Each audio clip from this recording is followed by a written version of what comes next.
Hi, I'm Gail. And hi, I'm Catherine.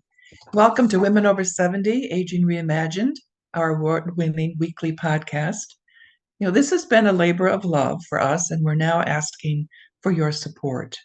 Please join Aging Reimagined Circle, our sustaining membership fund, so we may continue to inspire women to age with courage, curiosity, and creativity. Aging Reimagined Circle hosts probing discussions each month. So visit our upcoming events at womenover70.com and join today.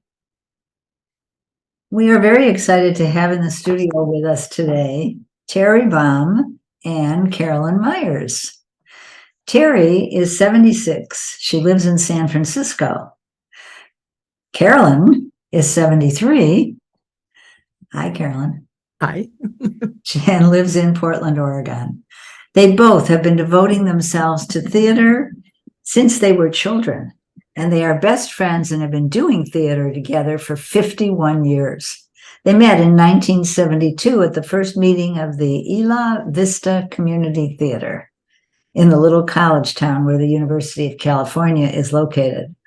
The Isla Vista Community Theater created much joy, little money, many shows, and really good parties. Terry moved to Berkeley to start Lilith Women's Theater, and in 1976, Carolyn joined her. Lilith toured the Northwest and performed at major theater festivals in Europe. The theater produced both original scripts and plays by feminist playwrights. And Carolyn moved to Ashland, Oregon, where she raised a family and did theater for 30 years. But the two remained close and sporadically continued their theatrical collaboration. Each woman would spend extended time in the other woman's city while they worked on a play. And finally, in 2008, they decided to work together full time. Carolyn moved to San Francisco and they became the Crackpot Crones. This dynamic duo performed sketch comedy and improvisation with feminist and lesbian themes. The Crackpot Crones toured the West Coast and Mexico and performed in the New York International Festival in 2012. And in 2014, the Crackpot Crones resurrected Lilith Theater to produce Hick, a love story, the romance of Lorena Hickok and Eleanor Roosevelt. Hick was written by Terry and directed by Carolyn. Their next project was One Dykes Theater, an anthology of Terry's plays edited by Carolyn and published in 2019 by Exit Press. Currently, Carolyn lives in Portland, Oregon, but they still continue to collaborate through Zoom and in-person visits. So Terry and Carolyn, welcome to Women Over 70, Aging Reimagined. You're welcome. One of the things that stands out about both of you is how prolific you are. Your line of credits extends over many pages. So tell us, what is it like to collaborate with the same person for 51 years? Terry, you want to start? Carolyn and I would say we really have almost the exact same values, which is really important. Mm-hmm. And we make each other laugh. There's an enormous amount of joy that was in our friendship from the very beginning, from that, maybe not the first night at the community theater, but the second meeting, yes. It was like, oh, okay, you're the one. And we're going to do this thing. We're going to do this together. So there have been rough patches, of course. And, but the thing is that as rough as a patch can be, if you get through it, it makes you closer. That's, I feel like we've become closer for sure over the years, and, with an understanding of each other, a deeper understanding of each other. Right. Like, I know if she's directing, she has to do the lights the way she wants and not the way I want. And I just have to accept that. Which sounds hard. Not always easy. It took me about 50 years to accept it. And so what caused the two of you to come together? You created this Crackpot Crones. What is it that caused you to come together? Well, to come back together, we were living apart, but we continued to appreciate each other's work and work together on projects. And then, I was at that point. Well, I'll tell this story. When I was very young, I worked at the DMV, and then I met Terry Baum, and I ran away and joined the circus with her. And I knew right away there was nobody else like her. I still feel she's the most brilliant writer I've ever worked with.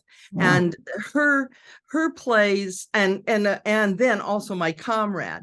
And then years later, when I was 58, I was teaching school full time. And once again, Terry called me up and said, "Hey, let's take a vacation. Let's go somewhere together." And I was like, yes, anywhere that isn't middle school. And so we went to New Mexico, and we stayed at Casa Feminista, and we decided to do a show there. And we did it, and people were just in ecstasy. And then we did it a second night just because they wanted everyone else every other woman in the town to come see it. And so that was the beginning of the Crackpot Crones. And we were just like, man, we've got it.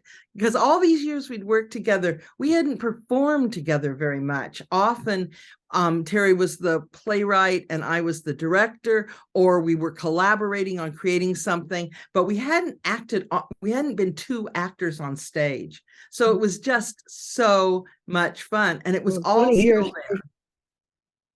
Yes. Yeah, that sounds like fun.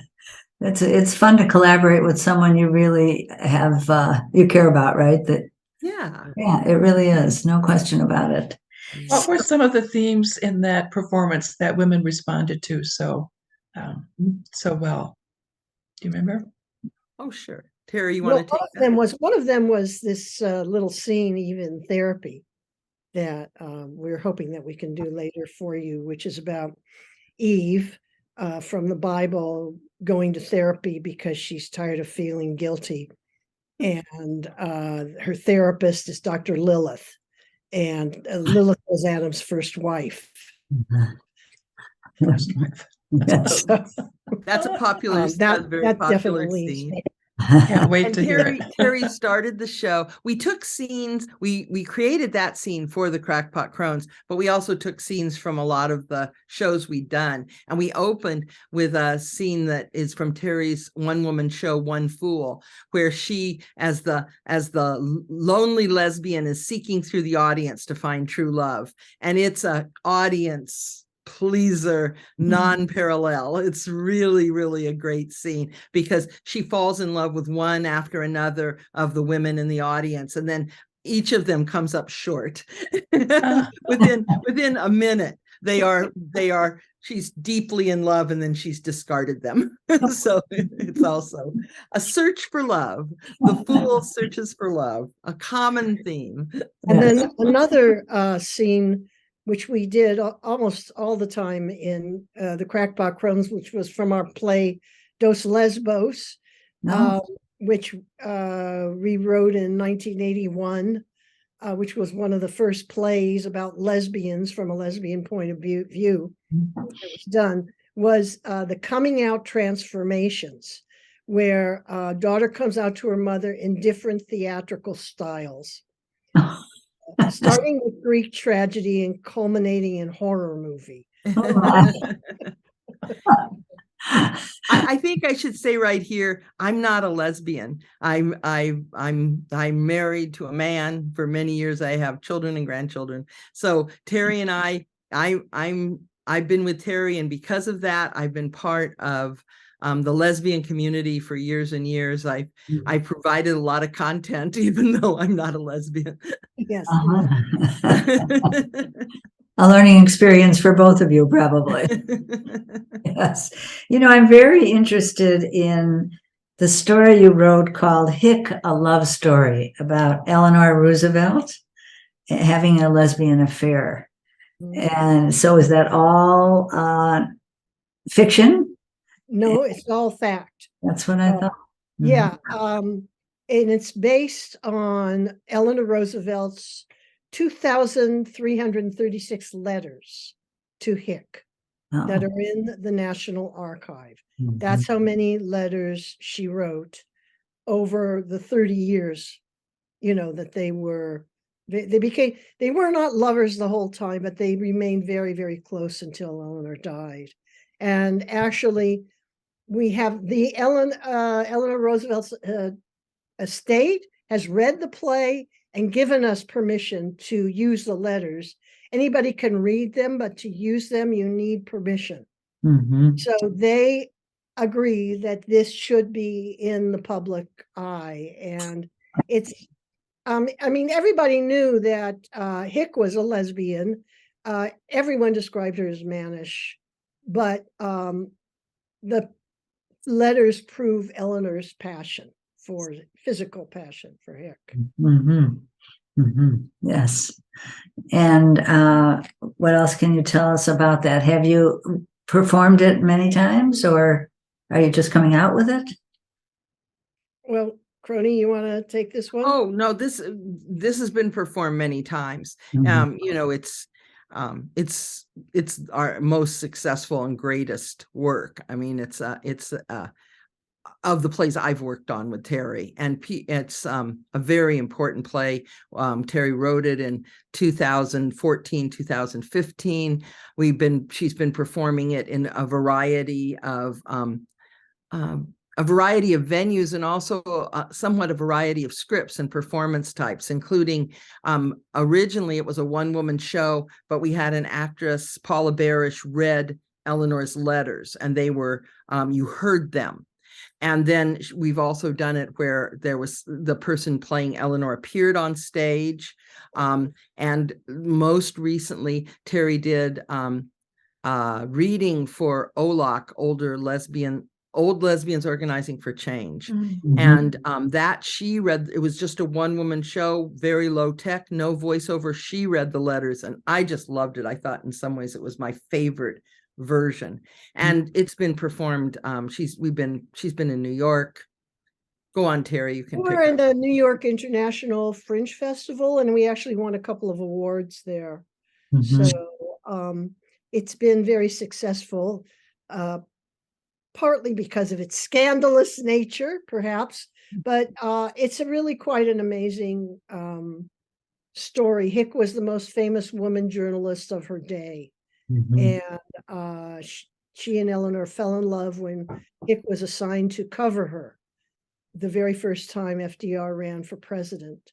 So Mhm. she was there from the beginning of that, starting in 1932.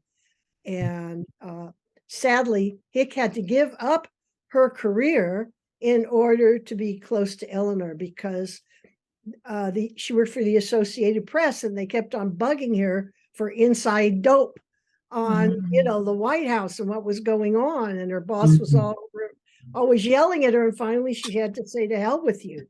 And then she became the chief investigator for the federal relief emergency thing, the one that set up in the very beginning all the WPA programs and all the grants to people who couldn't work.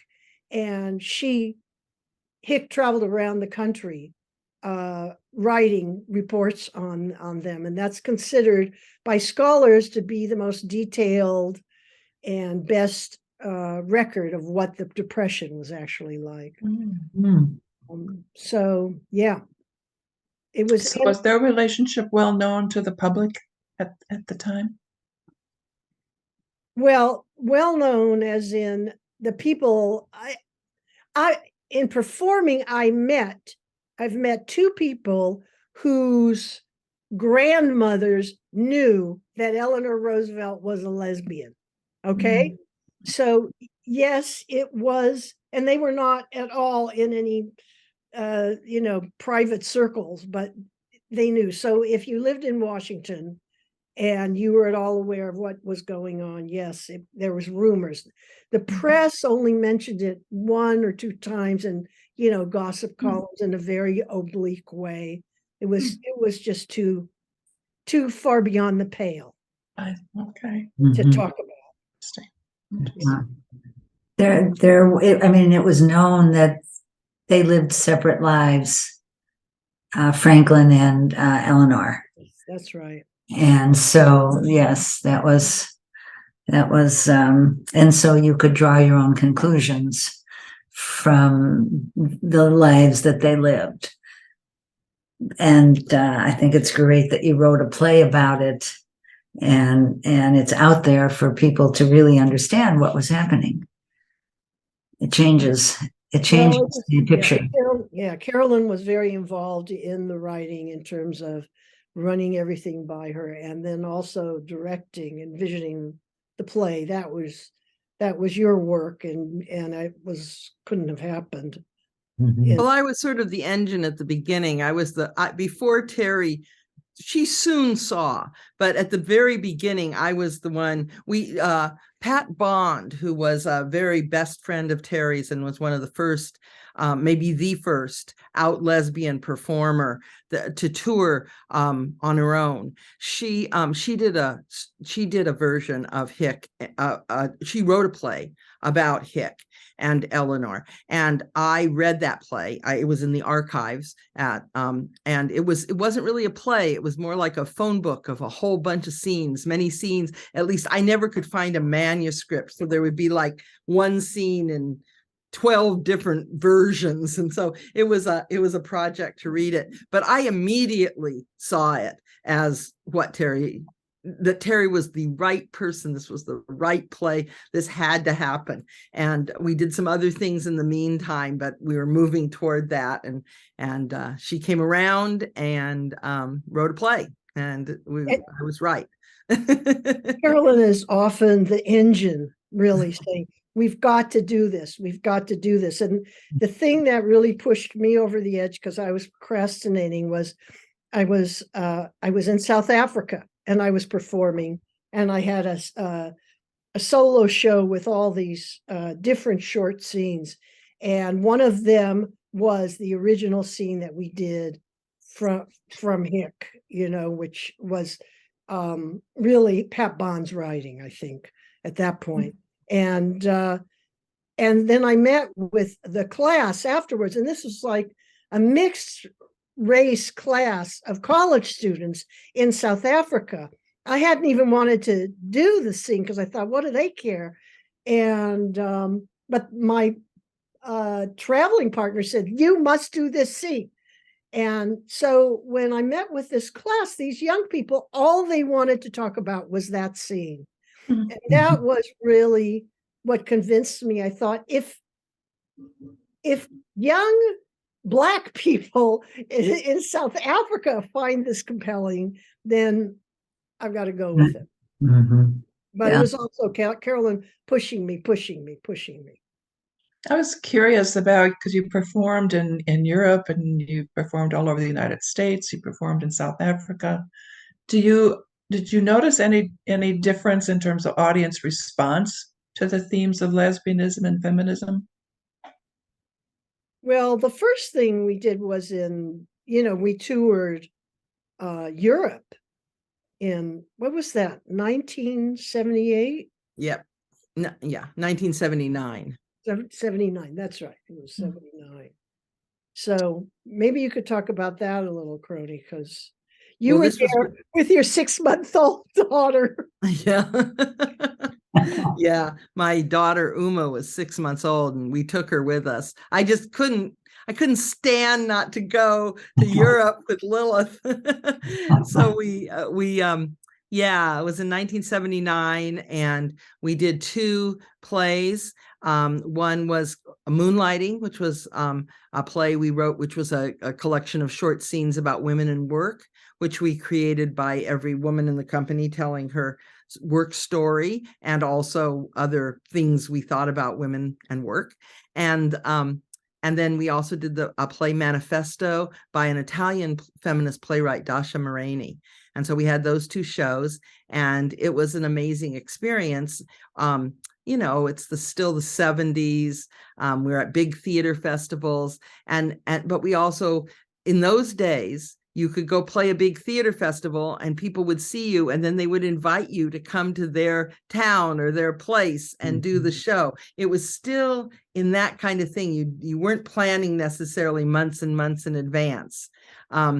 It was an incredible experience. And the audiences, we were the right thing at the right time. Lilith had that good luck. We were in San Francisco once. Terry said we were creating the wave and we were riding the wave. We hit, we were just at the right moment. We provided the women's viewpoint, and we had this sort of self-mocking, but not putting ourselves down, not that kind of humor that some women fall into, but and visionary humor, and we were funny, and so we were a hit. Yeah. And audiences were ready for it everywhere. But Lilith, it wasn't lesbian material. That came when Terry left Lilith and we wrote Dos Lesbos. That was the first big lesbian play. And that was not done with Lilith. Lilith was a collective, a wonderful experience. But, in a collective, everybody has to agree on things. And so it was in some ways it was a relief. It was a relief to be able to create a lesbian play without having to convince the collective at every turn of.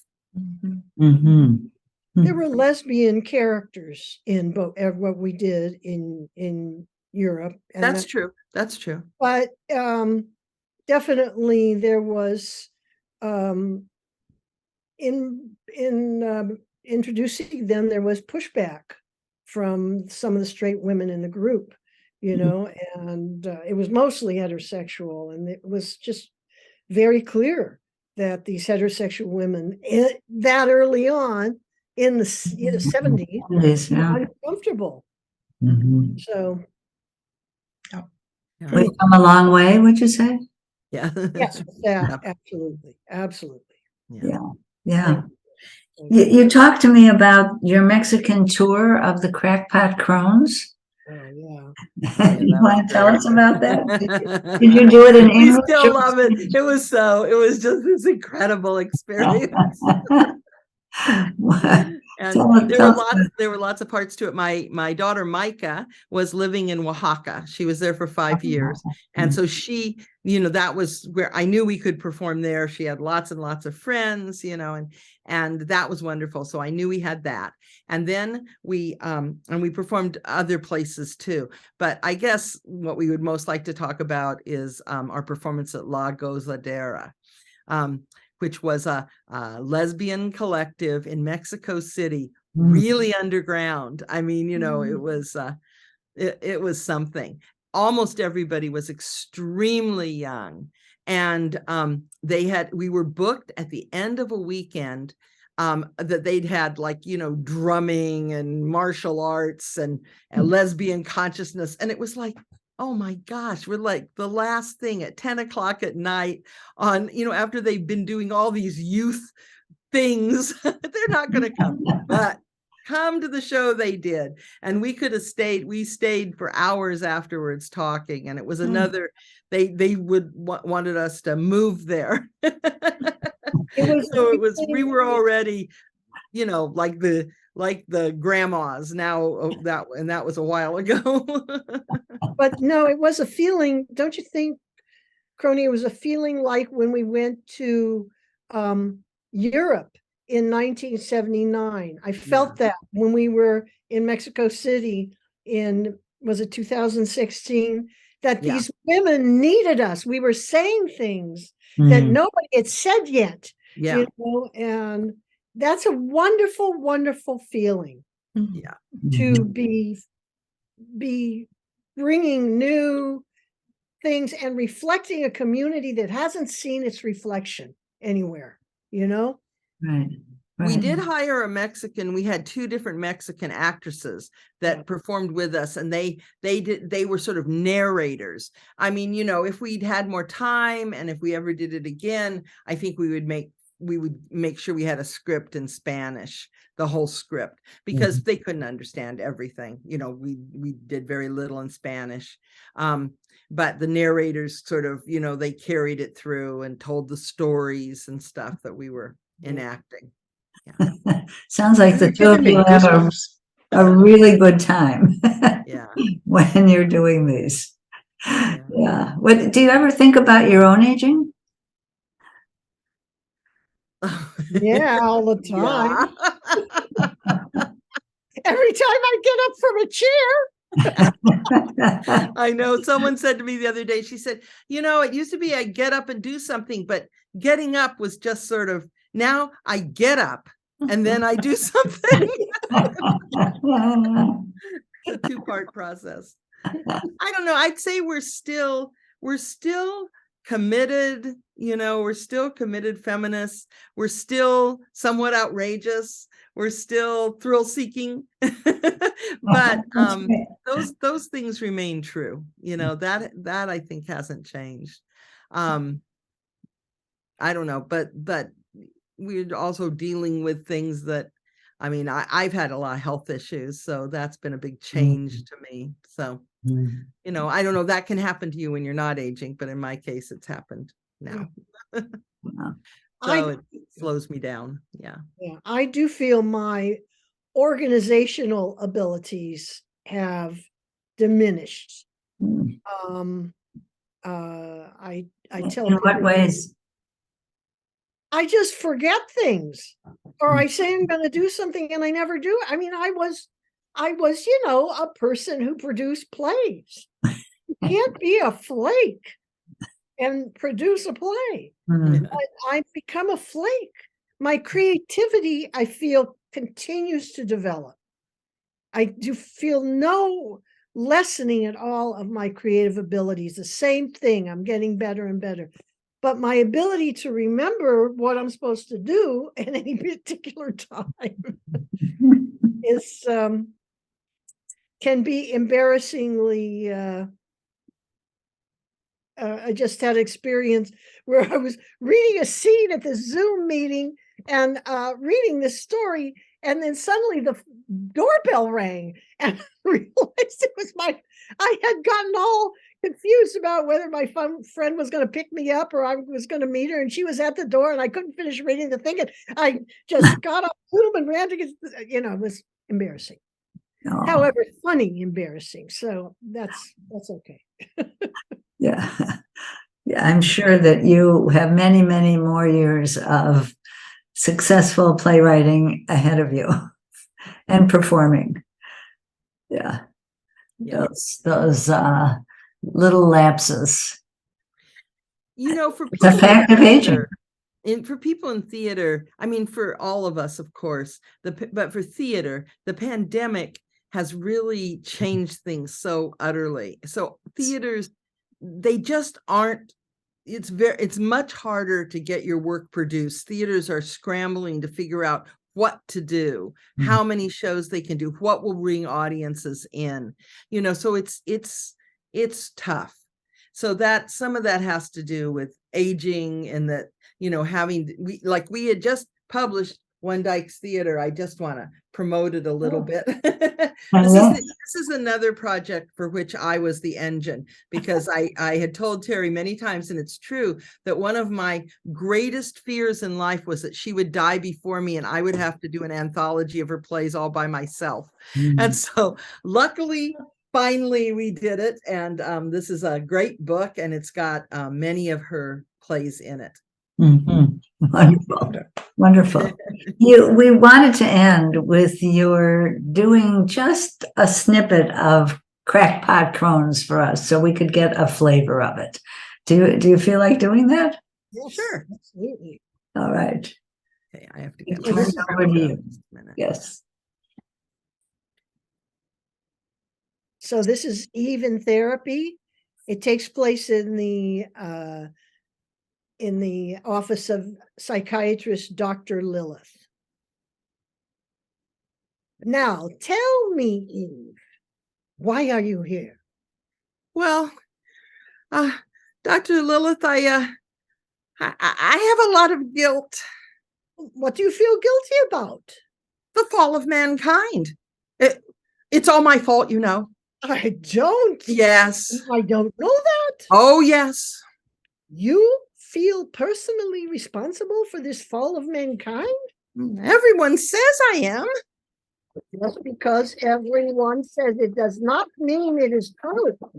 It isn't just everybody. Oh, who else is there besides everybody? You know. You know who? Up there. Oh, well, you know who up there can be wrong too. No. Yes. No. Yes. No, that's really too much to take in. Let's start at the beginning. Let's take things back. Back to the garden? Oh, it was perfect in the garden. We were so happy. Adam was the perfect man, and I was the perfect woman. And out of all of that perfection, what happened? Now, it's the garden that everybody wants to get back to. We are stardust. We are golden. We have to get ourselves back to the garden. Tell me about what you did to make you feel so guilty. Oh, you know what I did. Everybody knows what I did. I need to hear it in your own words. One day, you know who up there came, and he put this big tree right in the middle of the garden, right where I walk by it every day. And on that tree, there were big, round, red. No, don't say the word. You know who up there forbid me to eat them? I have nothing to do with them anymore. It's like they don't even exist in my life, in the world, in the entire universe. So please don't say the word. We'll just call them fruit. Oh, fruit. Okay, right. So the tree was there, and the fruit was, well, there. Right where you had to pass them, right wherever you went. How did that make you feel? I thought about them all the time. That's very understandable. And by the tree, there was also a snake. The snake wasn't bad. That's one thing they got wrong. Yes, tell me about that snake, Eve. The snake laughed at my jokes. And the snake said that the body and the head were connected. Yes, Eve, that's true. The mind and the body are intertwined. It's all one. And that's what it was about the fruit. You see, because if you took a bite of the fruit, Yes, you might feel something. that's right. And that was a sin. Well, at least it was an original sin. No, Eve, Yes, Dr. Lilith? don't you think it's a bit of a setup for you know who to put that tree right smack in the middle of the garden where you have to pass it everywhere you went? I never thought of it that way. I think you know who secretly wanted you to eat that fruit. Oh. And then he tells you you can't have any of it. That's outright cruelty and manipulation. That's what I think. Cruelty and manipulation? You're thinking that about you know who? Yes, I am, and I'm getting angry. You're angry at you know who? Yes. Oh. First, he puts that fruit tree smack in the middle of the garden, Yeah. and then he tells you can't have any of the fruit. Mm-hmm. What a schemer. Huh? What a louse. Yeah. What a schmagegi. Schmagegi? I'm mad at you, you know who. Uh-oh. You have made me feel guilty for all these millennia. You have taken no responsibility for all the suffering you have created. Well, that's right. You have taken Eve's name in vain and made it into evil. Go to hell, God. Oh. Oh, Eve, I'm sorry. I guess I got a little carried away. Oh, no. Oh, Dr. Lilith, that was so good. Oh, thank you. End of scene. Oh, that was wonderful. That's not the true end of the scene, but that's the end of the scene for today. Thank you. Yeah. Thanks so much to the two of you for being here with us today. Oh, Thanks. goodness. What a great thing you're doing, Gail and Catherine. All the best. Yeah. Thanks for having Thank us you. on. Really Thank you so- wonderful. Thank you. Yeah. It's just Thank you a so true- much for having us. You're It's a true welcome. pleasure to have both of you. And listeners, thanks to your loyalty, our numbers are growing all across the country and overseas. This is a good thing. Still, we need more subscribers. So please click on the subscribe button on our YouTube channel, Women Over 70 Aging Reimagined, and wherever you find your podcast. We'll see you next Wednesday at womenover70.com.